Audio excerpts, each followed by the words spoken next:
제25장 해변에서의 부르심이라고 하는 주제로 말씀을 나누겠습니다. 갈릴리 바다의 아주 이른 새벽 시간이었습니다. 잠시 제자들이 예수님으로부터 떨어져서 자기들의 일상생활로 돌아가서 고기잡이를 하고 있었습니다. 밤새도록 그물을 여기 쳤다 저기 쳤다 들어올렸지만 이상스럽게도 그날따라 이 새벽 시간까지 한 마리도 못 잡았습니다. 예수님께서는 이제 그 새벽 시간에 좀 조용한 시간 좀 기도하시기 위해서 물가로 나오셨습니다.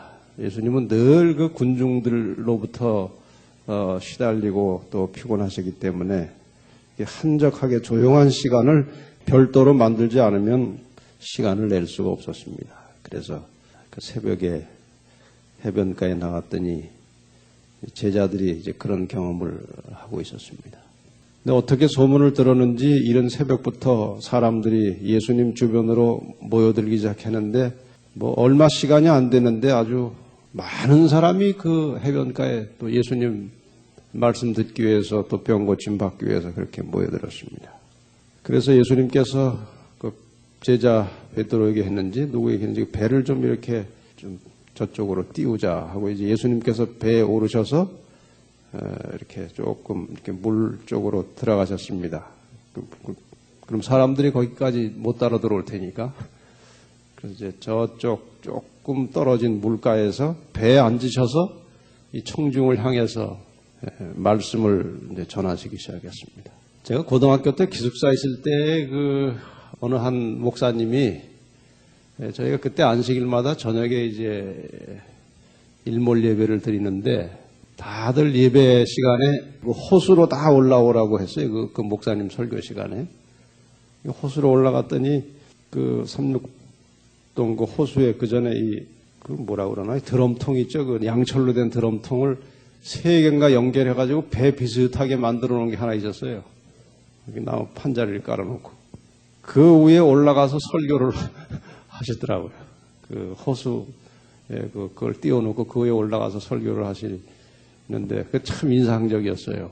그 예수님께서 하신 거 이제 비슷하게 한번 해보시려고 했는데 무슨 말씀을 했는지는 생각이 하나도 안 나는데 그 물 위에서 설교하셨다는 생각은 아직도 생생하게 납니다. 예수님이 이제 그런 모습으로 바닷가에서 생명의 말씀을 전하셨습니다. 이제 그 바닷가에서 있었던 일입니다. 베드로가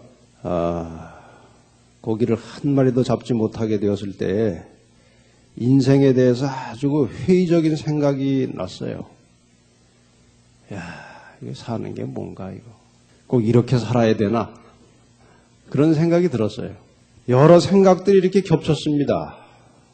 그 예수님을 열심히 증거하던 침례 요한의 운명을 생각해 보니까 참 그렇게 열심히 예수님을 증거해도 감옥에 들어가서 고생을 하고 있고 이 시대의 소망을 보니까 이 일이 일어나고 있는 이 시간에는 아직 감옥에 갇혀 있었지 죽었던 것은 아닌 것 같습니다. 어쨌든 감옥에 갇혀 있는 때에 이 일이 일어났던 것 같습니다. 그 침례 요한을 가만히 생각해 보니까 예수님 증거하다가 그 감옥에 들어가 있고 뭐 자기들도 이렇게 예수님 열심히 따라다녀 봐야 뭐 그렇게 뾰족한 수가 없을 것 같다는 생각이 들었어요. 침례 요한 보니까 이제 그런 생각이 막연하게 드는 것입니다. 게다가 또 그 무지한 백성들은 또 이 관원들의 충동을 받은 사람들은 계속 또 예수님을 배척하고 싫어하고 거부하고 제사장들과 랍비들은 악의를 가지고 또 예수를 대하고 그런 복잡한 생각 가지고 지금 고기를 잡았는데 또 밤새도록 한 마리도 못 잡고 우리도 이럴 때가 좀 있습니까? 만사가 제대로 잘 안 되고 정말 세상살이가 귀찮아질 때가 있습니까? 그럴 때가 있어요. 그게 그 의학적인 용어로 말하면 사람마다 그 조울증이라는 게 있습니다. 조울증. 그래서 어떨 때는 뭐 이게 이렇게 뛸 듯이 기쁘고 그냥 온 세상이 내 것 같다가 또 어떨 때는 이렇게 막 꺼져가지고 정말 살고 싶지 않을 때가 또 있고 그 조울증이 있는데 사람마다 다 그게 있어요. 어떤 사람이 그게 심하게 되면 그것이 조울증 환자입니다. 이 지금 베드로가 우울증에 깊이 빠졌습니다. 우울증. 조는 기분 좋은 거고 우울은 처지는 거거든요. 아주 깊은 우울증에 빠져 있었습니다. 근데 이제 새벽에 그렇게 좌절했는데 여기 성경의 본문을 보면은 누가복음 5장 4절에 보면은 말씀을 마치시고 그러니까 그 새벽 시간에 시간을 얼마나 써서 말씀을 하셨는지 청중들에게 설교하기를 마치신 다음이니까 날이 다 밝은 거죠, 이제. 그렇죠? 말씀을 마치시고 시몬에게 이르시되 깊은 데로 가서 내려 고기를 잡으라 그랬어요. 참 예수님 말씀하시는 거 보니까 참 몰라도 너무 모르시네. 이제 속으로 그렇게 생각했죠. 그 갈릴리 호수는 상당히 맑습니다. 지금도 맑아요. 물이 깨끗합니다. 근데 그 맑은 물에 있는 고기를 잡을 수 있는 시간은 밤중밖에 없어요. 그 물 가지고 고기 잡는데 고기들이 다 그거 보고 돌아다니는데 다 보이거든요. 낮 시간에. 근데 지금 날이 다 밝았는데 예수님께서 그 힘없이 그 우울증에 빠져 있는 베드로에게 깊은 데로 가서 그물을 내려 고기를 한번 잡아봐라. 상식적으로는 정말 당치도 않는 말이었습니다. 그런데 베드로가 선생을 사랑하는 마음으로 순종했다 그랬어요.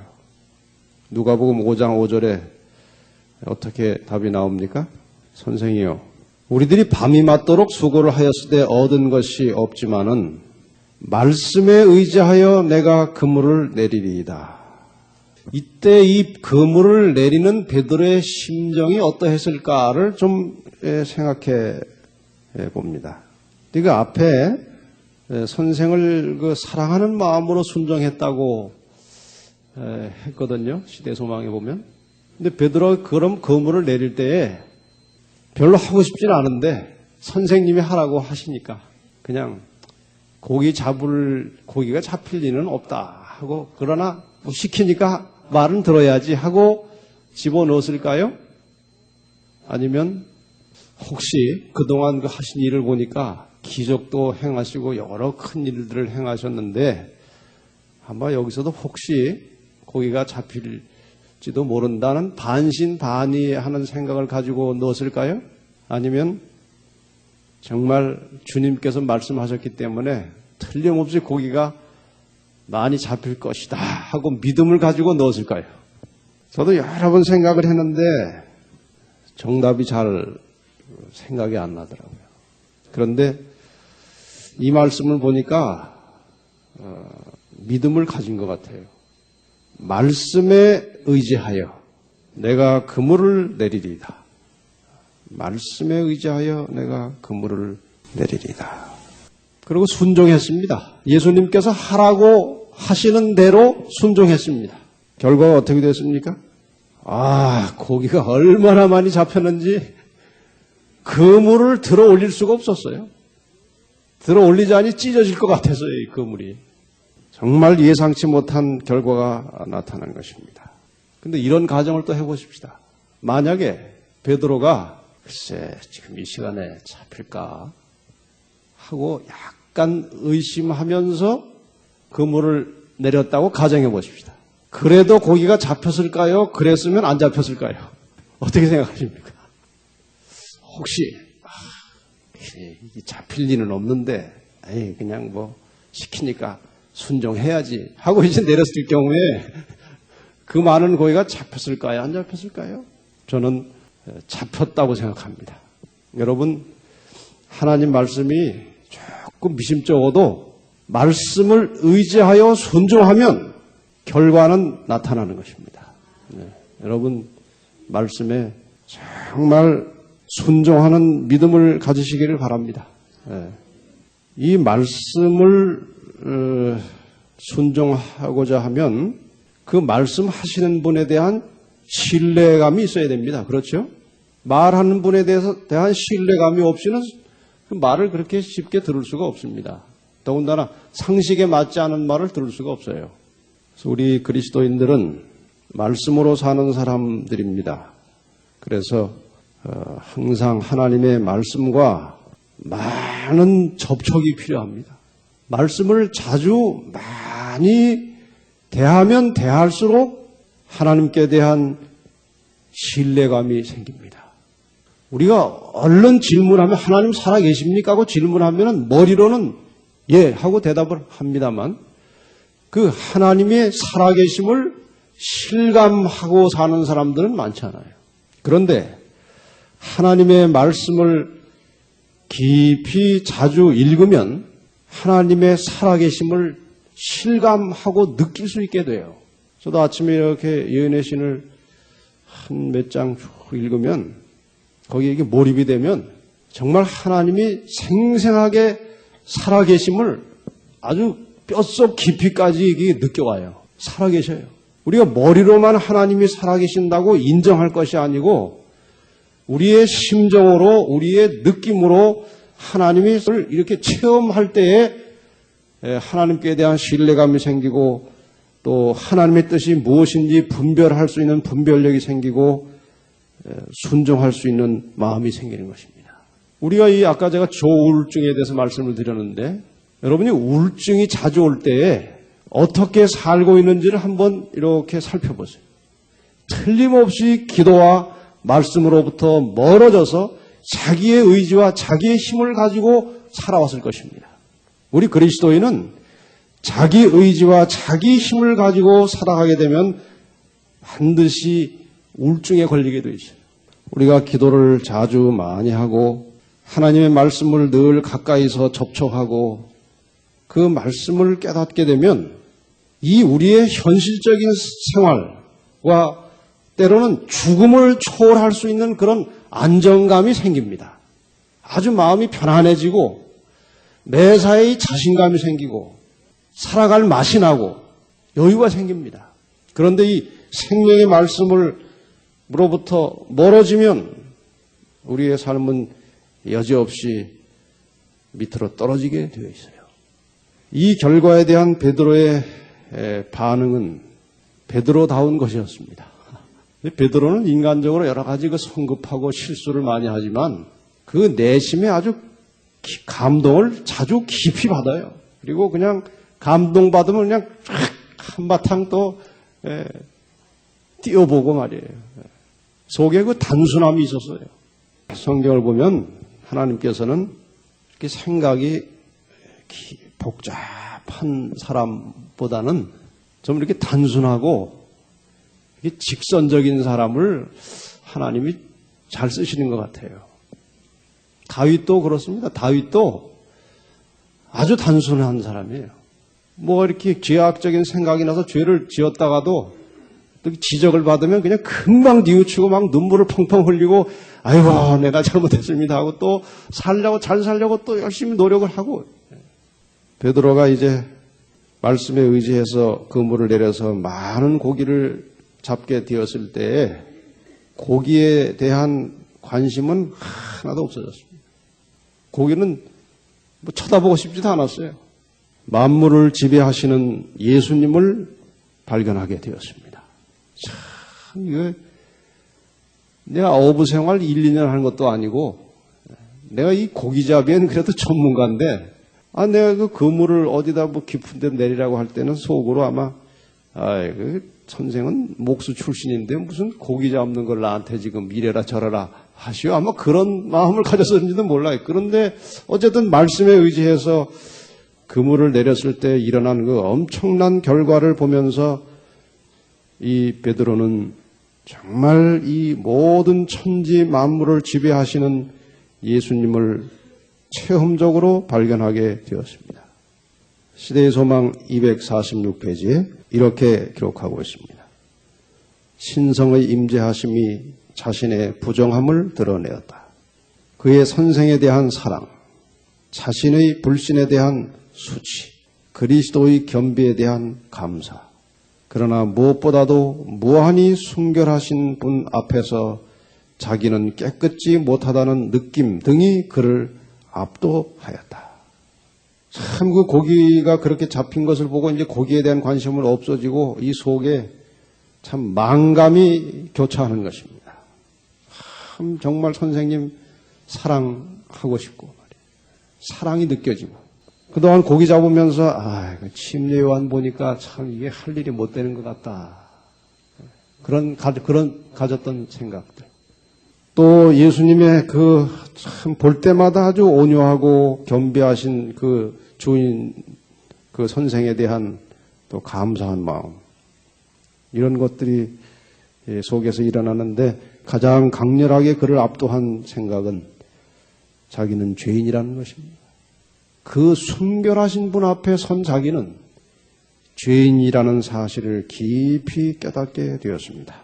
그래서 8절에 주여 나를 떠나소서 나는 죄인으로소이다. 이게 정말 떠나가라는 겁니까? 비켜달라는 겁니까? 나 같은 죄인 앞에 주님이 참 부끄럽습니다. 절로 좀 가십시오. 전 못 견디겠습니다. 그런 뜻입니까? 베드로는 나를 떠나소서 나는 죄인으로소이다라고 부르짖었으나 자기는 그에게서 떠날 수가 없다는 것을 느끼면서 예수의 발에 매달렸다. 구주께서는 이제 후로는 내가 사람을 취하리라고 대답하셨다. 발에 매달려가지고 발을 붙들고 나를 떠나소서 나는 죄인으로소이다. 이게 엄청난 고백을 한 것입니다. 정말 저는 주님과 함께 할 수 없는 흉악한 죄인이지만 저는 절대로 주님을 떠날 수 없다는 거예요. 못 놓겠다는 것입니다. 주님 없이는 못 살겠다는 거예요. 예수 그리스도를 말씀을 통해서 체험적으로 만나게 되면 자신의 무가치함, 자신의 죄됨을 깊이 깨닫게 됩니다. 스스로는 아무것도 할 수 없지만 주님을 사랑하는 마음으로 그분이 시키는 모든 일을 하고 싶다고 하는 그 충성심이 이 속에서 끌어오르게 됩니다. 그리스도를 체험적으로 만나면. 그래서 그런 사람들에게 하나님께서 일할 수 있는 능력을 내려주시는 것입니다. 자신은 너무나 무가치하고 너무나 큰 죄인이기 때문에 아무것도 할 수 없다는 그런 겸비한 생각과 함께 그러나 내가 나의 전 생애를 바쳐서 주님을 사랑하고 주님께 충성하겠다고 하는 마음이 생기는 것이에요. 그러므로 자신의 무지와 무력함을 느끼는 그 인간에게 하나님께서 일할 수 있는 능력을 같이 주시는 것입니다. 그래서 사람이 하나님의 뜻을 수행할 수가 있게 됩니다. 다니엘 10장 8절을 한번 찾아보십시다. 다니엘이 이제 이 하늘의 임재를 체험하면서 자기의 신앙을 고백하는 장면이 나옵니다. 그러므로 나만 홀로 있어서 때에 내 몸에 힘이 빠졌고 나의 아름다운 빛이 변하여 썩은 듯 하였고 나의 힘이 다 없어졌으나 그 하늘의 존재와 하늘의 그 영광스러운 사자와 대면해서 그 기별을 받게 될 때, 그 계시를 받게 될 때 어떻게 했다고 했습니까? 몸에 힘이 빠졌고 아마 다니엘이 그 당시 바벨론에 꽤 높은 관직을 가지고 있었기 때문에 그 옷차림이나 그 행색이 상당히 꽤 빛이 났을 것입니다. 나의 아름다운 빛이 변하여 썩은 듯 하였고 나의 힘이 다 없어졌다. 그렇게 고백합니다. 거룩하신 임재를 대면했을 때 다니엘은 자기의 모양이 마치 썩은 듯 하였다. 이사야 6장 5절 말씀을 또 보겠습니다. 여기서도 이제 이사야가 하늘의 영광스러운 장면을 목도하게 됩니다. 그때 내가 말하되 화로다 나여 망하게 되었도다. 나는 입술이 부정한 사람이요 입술이 부정한 백성 중에 거하면서 만군의 여호와신 왕을 배웠음이로다. 하나님을 뵙게 되었을 때 자신의 부정을 뼈저리게 느끼게 되었습니다. 우리가 자주 종종 자신이 무언가 되었다고 생각할 때 자기 나름대로 어떤 인간적 자부심과 자신감을 갖게 되었을 때 그 시간은 하나님과 아무 관계가 없는 시간입니다. 우리가 진정으로 하나님을 만나고 그분의 말씀을 통해서 그분의 영광을 뵙게 될 때 우리는 얼마나 자신이 무가치하고 추한 존재인지를 깨닫게 될 것입니다. 결함과 죄를 가진 인간이 신성의 완전하심과 대조되어 드러날 때 그는 전적으로 부족하고 부정하다는 것을 느꼈다. 그것은 하나님의 위대하심과 엄유하심을 목도하도록 허용함을 받았던 모든 사람들이 겪은 경험이었다. 다니엘이나 이사야나 하나님의 임재를 뵙게 되었을 때 자신이 얼마나 추하고 부정한 존재임을 깨닫게 되었습니다. 겸비해졌습니다. 자기는 썩은 것처럼 느껴졌습니다. 사랑하는 우리 성도 여러분들이시여, 좀 더 하나님의 말씀을 자주 대함으로 그분이 어떤 분이신지를 깊이 깨달으시길 바랍니다. 그분의 존재와 임재 앞에서 항상 자아가 깨지고 낮아지고 겸비한 모습을 가진 하나님이 사용하실 수 있는 그런 도구와 그릇들이 되시기를 바랍니다. 그 사건을 통해서 제자들에게 놀라운 변화가 일어났습니다. 그 전까지는 전시간 사역, 예수님을 따라다니면서 함께 내조하고 돕는 그 사역에 영어로 하면 풀타임, 그러니까 자기의 모든 시간을 다 바쳐서 주님과 함께 봉사하고 일하는 사람이 그때까지는 하나도 없었습니다. 예수님께서 드디어 이 제자들을 본격적으로 교육을 시키셔야 했기 때문에 이제 그들에게 그 초청을 하신 것입니다. 초청을 하실 때에 억지로 그냥 마음 내키지도 않는 사람들을 억지로 끌고 갈 수는 없어요. 하나님의 사업은 억지로 되는 것이 아닙니다. 그래서 우리 하나님께서, 우리 주님께서 그들의 마음에 자발적인 자원하는 심령이 일어날 수 있도록 그 기적을 베풀어 주셨어요. 그 정말 상식에 맞지 않은 방법으로 엄청나게 많은 양의 고기를 잡았을 때에 제자들은 장래의 어떤 육신에 대한 걱정이 다 사라졌습니다. 주님과 함께하면 평생 동안 우리의 모든 필요를 충족시켜 주시고 채워주실 것이라고 하는 확고한 믿음을 가지게 되었습니다. 그 후에 예수님께서 그들에게 이제후로는 내가 사람을 취하리라. 그러니까 배들을 다 육지에 대고 모든 것을 버리고 그날 잡은 고기는 어떻게 했는지 모르겠어요. 하여간 다 버렸습니다.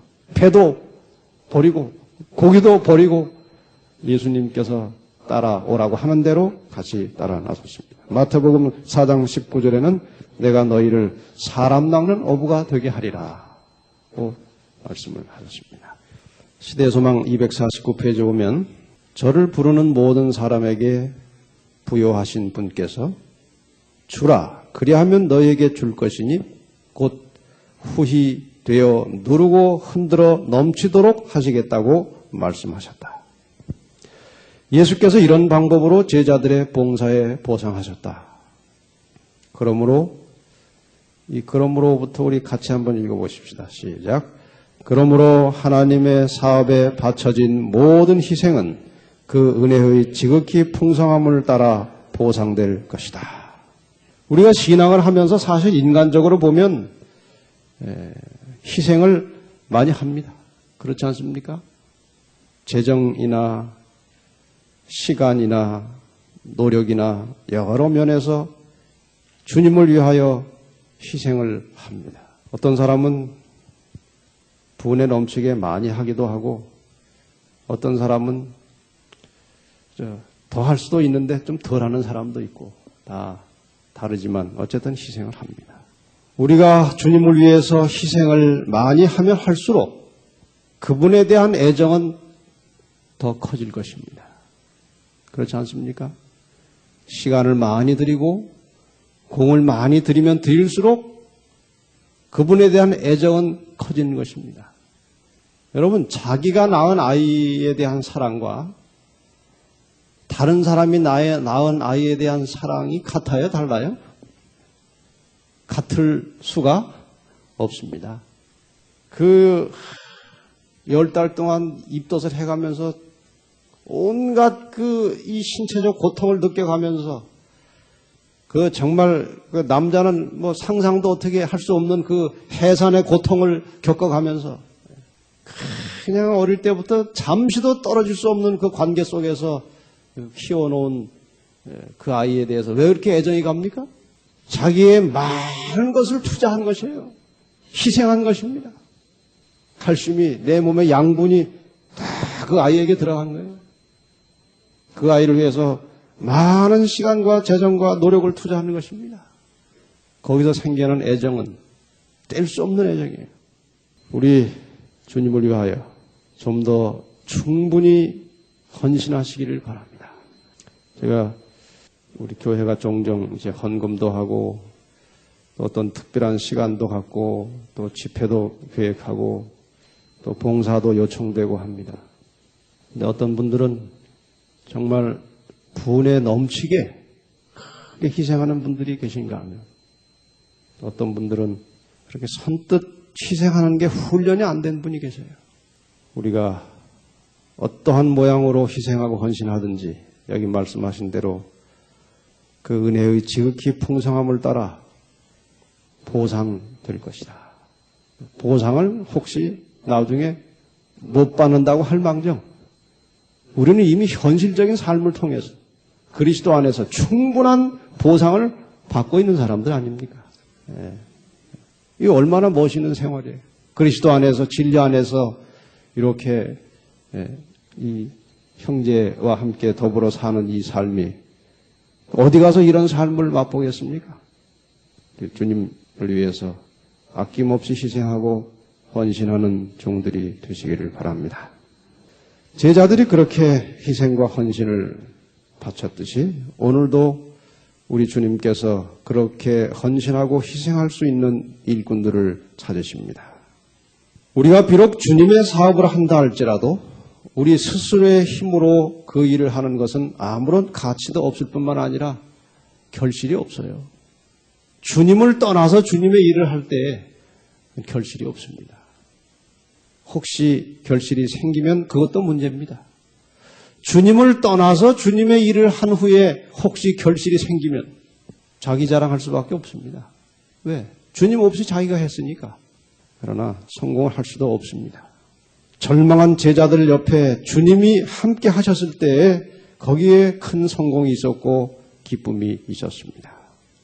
우리가 주님을 떠나서 주님의 사업을 하려고 할 때 성공이 되지 않기 때문에 불평하고 불신하는 말을 하기가 쉽습니다.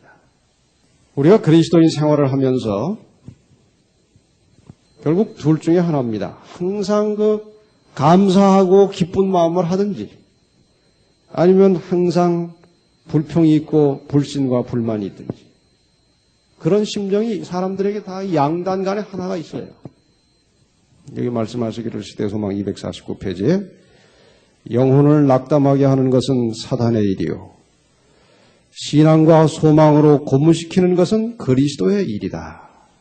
항상 우리는 자신에 대하여 다른 사람에 대하여 건설적이고 희망적인 생각을 가지시길 바랍니다. 이것이 그리스도의 생각이에요. 불신하고 불평하고 불만하는 것은 여기 사단의 일이라고 했습니다. 우리가 그런 마음이 들 때마다 우리의 시야를 소망이신 희망이신 그리스도께로 향하여 항상 희망적이고 소망적인 생각을 가지고 사시기를 바랍니다. 그것이 바로 그리스도의 일이라고 했습니다. 영혼구원 사업의 능력은 주님이 주시는 것입니다. 말씀으로 바다에서 고기를 모을 수 있었던 그분은 또한 인간의 마음에 감명을 주고 그의 사랑의 끈으로 그 마음들을 이끌어서 그의 종들이 사람을 낚는 어부가 되도록 할 수 있으셨다. 우리 스스로는 사람을 낚는 어부가 될 수 없습니다. 우리가 아무리 설득력이 있고 능력이 많아도 우리 스스로는 한 영혼도 주님께로 데려올 수 없습니다. 이것은 그 당시 제자들의 상태를 반영하고 있어요. 아마 그들이 그날 저녁에 고기를 하나도 잡지 못하게 된 것이 어쩌면 그리스도의 섭리였는지도 모릅니다. 그들이 그렇게 고기 잡는 데 탁월한 능력을 가지고 베테랑이었지만 밤새도록 한 마리도 고기를 잡지 못했습니다. 그런데 예수님 한마디에 그 많은 고기를 잡을 수 있었을 때 그들에게 뭔가 생각나는 것이 있었을 것입니다. 우리 스스로는 아무리 말재간이 있고 아무리 지식이 많아도 제자들이 그 밤에 한 마리의 고기도 잡을 수 없었듯이 우리는 한 영혼도 구원할 수 없습니다. 그러나 예수님께서 말씀으로 바다의 고기들을 한 곳으로 모아다가 그물에 걸려들게 하셨듯이 오늘도 우리가 주님을 의지할 때, 주의 말씀을 의지할 때 우리는 사람을 낚는 어부가 될 수 있다는 것입니다. 이것이 사람을 낚는 원리. 그래서 하나님의 일꾼, 사람을 낚는 어부는 스스로 만들어지는 것이 아니고 예수님께서 만들어 주시는 것입니다. 오늘날도 숨겨진 일꾼들이 많이 있습니다. 정말 조금만 마음을 달리하고 사람을 낚는 어부가 되기 위해서 발걸음을 내디디면 주님께서 그와 함께 하셔서 많은 영혼들을 인도하게 할 수 있는 그런 사람들이 잠자고 있습니다. 여기 시대소망 250페이지에 제가 읽으면서 많은 감동을 받았어요. 평범한 지위에 있는 사람들 중에 만일 부름을 받아 활동한다면 그들을 세상의 가장 존귀한 사람들과 동일한 수준까지 올려줄 수 있는 능력을 가지고 있음을 의식하지 못한 채 반복되는 일과를 꾸준히 수행하는 사람들이 많다. 무슨 말입니까? 조그만 수포에 앉아가지고 뭐 치약 팔고 뭐 이렇게 또 라면 팔고 맨날 그런 일을 하는 사람들 중에도 그들이 마음을 달리해서 영혼을 구원하는 일에 투신할 때 그를 통해서 하나님께서 많은 영혼들을 이끌어낼 수 있을 그 사람들이 그것을 깨닫지 못하고 매일 똑같은 일만 반복하고 있다 그랬어요. 여러분은 지금 어디서 무엇을 하고 계십니까? 하루 종일? 그런 일만 계속 하시다가 주님을 맞이하시겠습니까? 우리의 삶의 현장이 그리스도와 연결된 선교의 현장이 되기를 바랍니다. 어떤 일을 할지라도 우리는 사람을 만나게 되어 있습니다. 그 만나는 모든 사람들에게 그리스도의 행기를 바라고 그리스도를 증거하며 우리의 모든 삶의 현장 속에서 하나님의 신실한 증인의 역할을 잘 감당하시기를 바랍니다. 때로 우리의 마음속에 이러한 부르심이 옵니다. 네가 어떻게 여기 이러고만 있느냐? 너 좀 하나님의 사업을 해야 되지 않겠느냐? 그런데 주님, 제가 아직 그거 할 만할 때가 아닙니다. 조금만 기다리십시오. 그러다가 세월은 다 지나갑니다.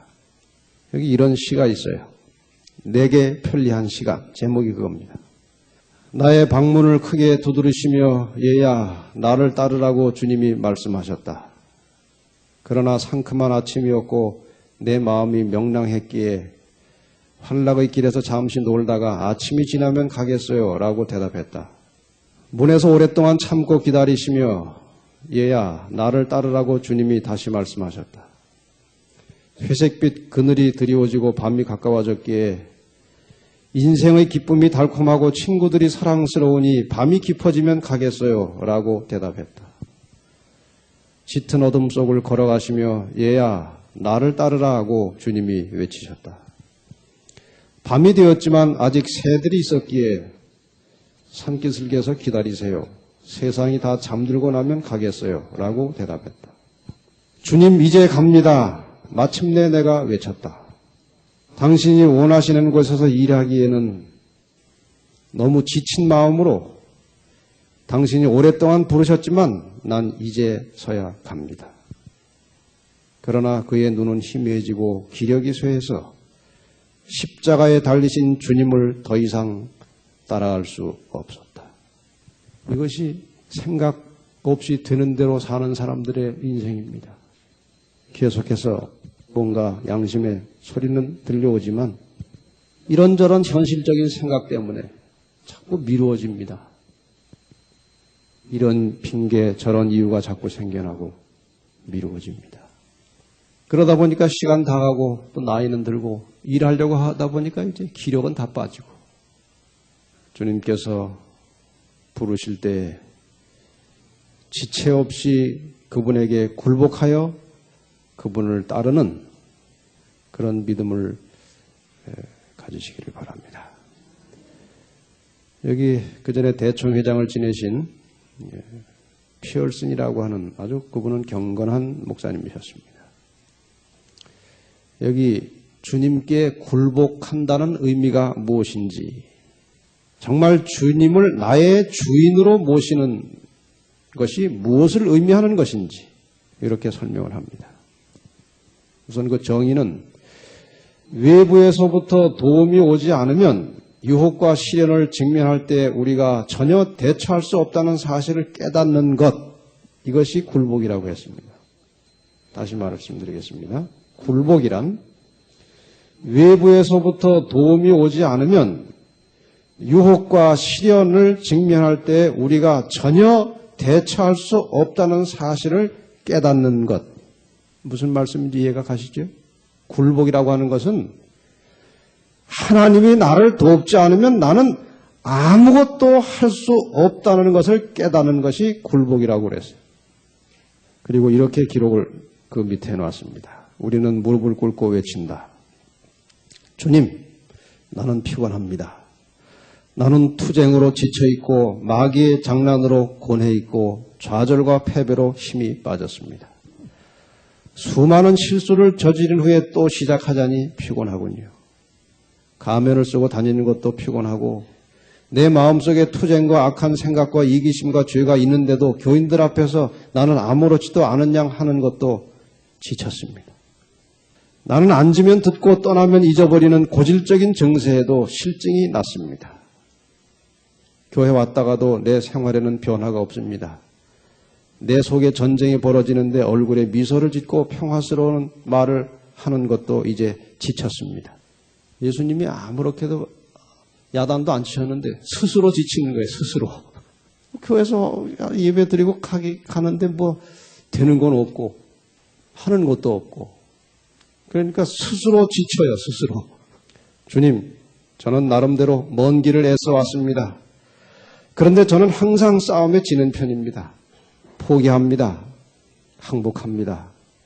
지금부터는 당신께서 나를 차지해 주시고 제 생활의 주인이 되어 주십시오.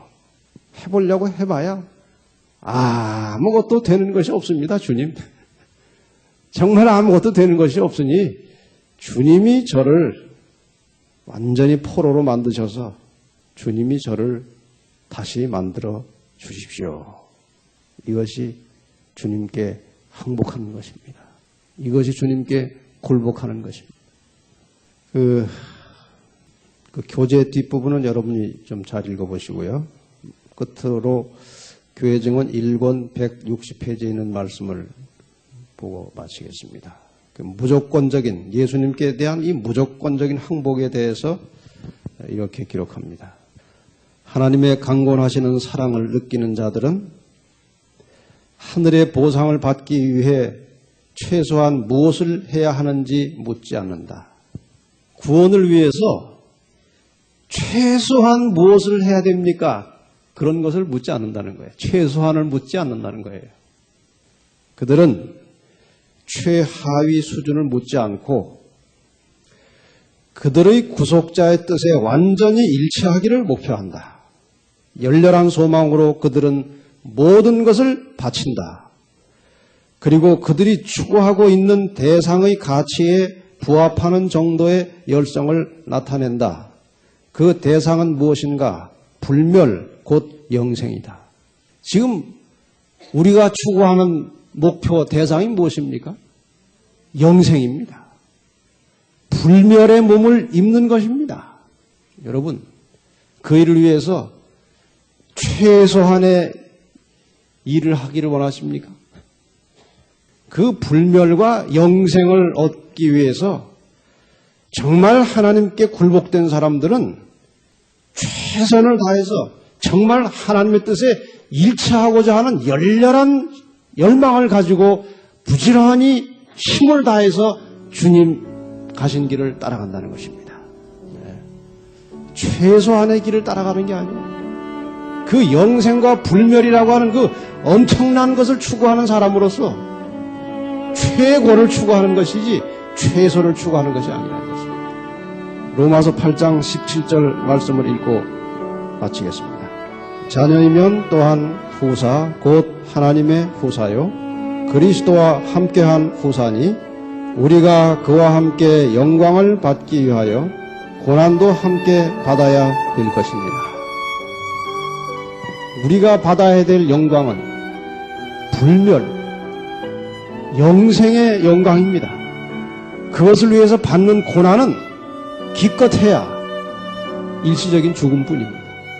주님 가신 길을 따르는 일을 위해서 우리의 목숨까지라도 바칠 각오를 가지고 우리 주님을 사랑하는 마음으로 그분의 말씀에 충성을 다하시는 종들이 되시기를 간절히 바랍니다.